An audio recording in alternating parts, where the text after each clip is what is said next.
আসসালামু আলাইকুম ভিউয়ার্স, আশা করি আপনারা ভালো আছেন। আলহামদুলিল্লাহ আমি ভালো আছি। আজ আপনাদের মাঝে নতুন একটা ভিডিও নিয়ে উপস্থিত হয়েছি। কিভাবে বিল্ডিং এর কনসিল বা ইলেকট্রিক ওয়ারিং এর পর এইচডিবি জাম দিবেন বা এইচডিবি জাম দেওয়ার সঠিক পদ্ধতি কি। তো আছি আমি আপনাদের সাথে সাব্বির, আপনারা দেখছেন শিখবো আমি জানবো আমি।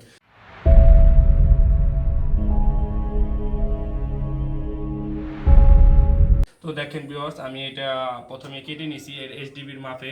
দেখেন এই সাইডে ফাঁকা করে নিছি, কেটে ভেঙে ফেলছি এবং এই সাইডেও উপর থেকে পাইপ আনার মতো ভেঙে ফেলছি। এখানে একটা দুইটা তিনটা চারটে পাইপ আছে। তো দেখেন ভিউয়ার্স, এই যে এইচডিবির মাপে এটা ভেঙে নেওয়া হবে। অতি প্রথম আপনারা কি করবেন, এইচডিবিটা মাপ দিবেন। তো এইচডিবিটা মাপ দেওয়ার পর বিল্ডিংয়ে আপনার ওই পরিমাণ ইটের ওই পরিমাণ দাগ দিয়ে এটা মাপ দিয়ে নেবেন। তো সাইডে একটু ফাঁকা রাখবেন, এর কারণে এই জায়গায় সিমেন্ট দিয়ে মাল ধরাইলে জিনিসটা হেভি হয়। দেখেন বিকজ আমি এখানে মাল ধরাই ফাঁকা রাখছি এবং এই সাইডে ফাঁকা রাখছি। দেখেন এইচডিবি জাম দেওয়ার পর এই সাইডে ফাঁকা রয়েছে। তো বিকজ দেখেন আমি এখান থেকে চারটে পাইপ, একটা দুইটা তিনটা চারটে পাইপ এইচডিবিতে নামবে এবং নিচ থেকে একটা নিচ দিকে লাইন চলে যাবে নিচে যে পাইপগুলো লাগাইছি। তো আমি এটা প্রথমে গ্যানিং দেখাটা কমপ্লিট করে নিছি। দেখেন এদিকে কমপ্লিট করার পর এখন আমি এইচডিবিগুলো কাটবো। যেহেতু এই সাইডে চারটে পাইপ আছে আর দেখেন এই সাইডে কিন্তু ছোটো পাইপগুলো আছে, তো এটা মেশিন দিয়ে আমি চারটে পাইপের মাপে কেটে নিব। তো উপরে চারটে পাইপ এবং নিচে নিচে একটা পাওয়ারের লাইন গেছে আর একটা সুইচ বোর্ডের লাইন যাবে। তো এখানে দুই পাইপের মাপে কেটে নিব।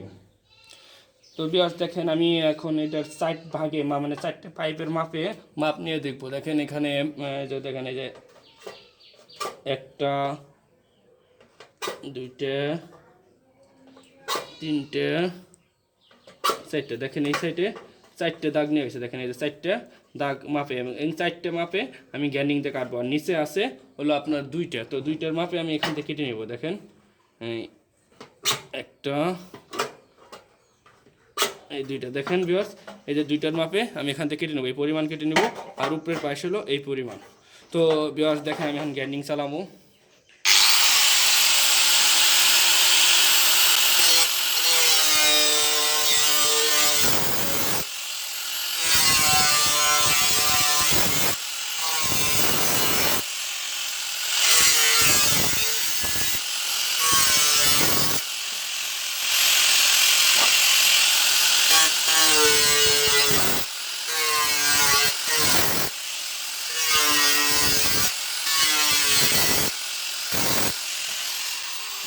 দেখেন আমি এটা গ্যান্ডিং দিয়ে কেটে নিলাম। তো কেটে নেওয়ার পর আরেকটা জিনিস আপনাদের মাথায় রাখতে হবে, সেটা হলো আপনার দেখেন এই সাইডে কিন্তু আমি একটু বাদ দিছি। এই বাদ দেওয়ার কারণ হলো এই পরিমাণ প্লাস্টার হবে। তো এই পরিমাণ প্লাস্টার হওয়ার কারণে আমি এটা এইচডিবি বাইরে থাকবে। তো এটা নেক্সটে আমি যখন সিমেন্টটা জাম দেবো তখন আরও সুন্দর করে বুঝাই দেবো। দেখেন দুটারই এই পাশে ফাঁকা রাখছে। তো আমি এখন উপরে পাইপ সেটিং করব এবং জাম দেবো। ভিউয়ার্স দেখেন এটা আমার কাটা শেষ। এখন কাটা শেষ করে আমি এখানে জাম দিছি। তো জাম দেওয়া দেখেন উপরে চারটে পাইপ, এখান থেকে সরাসরি চারটে পাইপ নিচে নামছে, নিচে দুইটা পাইপ ঢুকছে। দেখেন যে নিচে নিচে এখান থেকে একটা সুইচ বোর্ড থেকে এখান দিয়ে এসে এই যে পাশে আছে সুইচ বোর্ড। তো এই এইচডিবি জাম দেওয়ার আগে দেখেন এইচডিবি জাম দেওয়ার আগে আপনার এই দেখেন আমি এইচডিবি দাম দিচ্ছি এখন। দেখেন এখানে হাফ ইঞ্চি পরিমাণ, দেখেন এই যে এখান থেকে হাফ ইঞ্চি, দেখেন এই যে হাফ ইঞ্চি পরিমাণ আমি বাড়তে রাখছি, এই পাশেও হাফ ইঞ্চি মান বাড়তে রাখছি। আর এটা জাম দেওয়ার আগে ওই উপরের দুই সাইডে আমি দুইটা ইট দিয়ে প্যাকিং দিয়ে ভালোভাবে আটকিয়ে দিছি। তো আর আটকিয়ে দেওয়ার মানে কি, যখন আমি এটা জাম দেবো যাতে নড়া লাগে এটা না সরে যায়।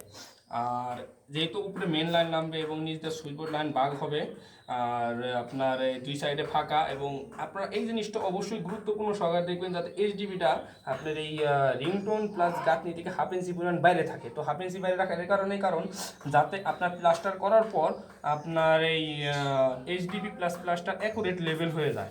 তো দেখেন এই যে এই সাইডে হাফ ইঞ্চি বাড়তি, এই সাইডে হাফ ইঞ্চি, উপরের সাইডে হাফ ইঞ্চি, এই সাইডে হাফ ইঞ্চি বাড়তি।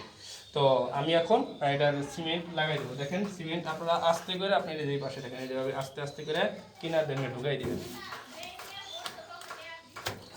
এইভাবে আস্তে আস্তে কিনার দিয়ে ঢুকাই দিবেন। দেখেন এইভাবে দুই সাইড দিয়ে আস্তে আস্তে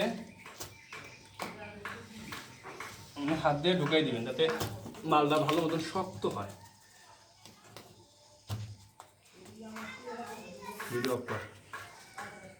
তো ভিউয়ার্স দেখেন আমি এটা সুন্দর করে লাগাই দিছি পুরোটাই। দেখেন এটা আমি সাইড দিয়ে চতুর্দিকে প্লাস্টার লাগাই দিছি আমরা যদিও আমি একা ছিলাম, কারণ এই কারণে ভিডিও বন্ধ করে ফেলছিলাম। তো নিশ্চয়ই দেখেন আমি একবারে খুব সুন্দর করে দেখেন পুরাটাই জাম দিচ্ছি। তো ভিউয়ার্স, আপনারা যদি এভাবে আপনারা এইচডিবি জাম দেন তাহলে অবশ্যই দেখেন দেন প্রত্যেকটা আপনার ইট থেকে ঢালো সিস্টেম আছে, ঢালো সিস্টেম। তো ভিউয়ার্স, আপনারা যদি এভাবে এইচডিবিগুলো জাম দেন তাহলে অবশ্যই এইচডিবি 100 হবে এবং 100ভাবে ফিটিং হবে, কোনো ঝামেলা হবে না। তো আপনি যদি আমার চ্যানেলে নতুন হয়ে থাকেন প্লিজ সাবস্ক্রাইব করে দিন।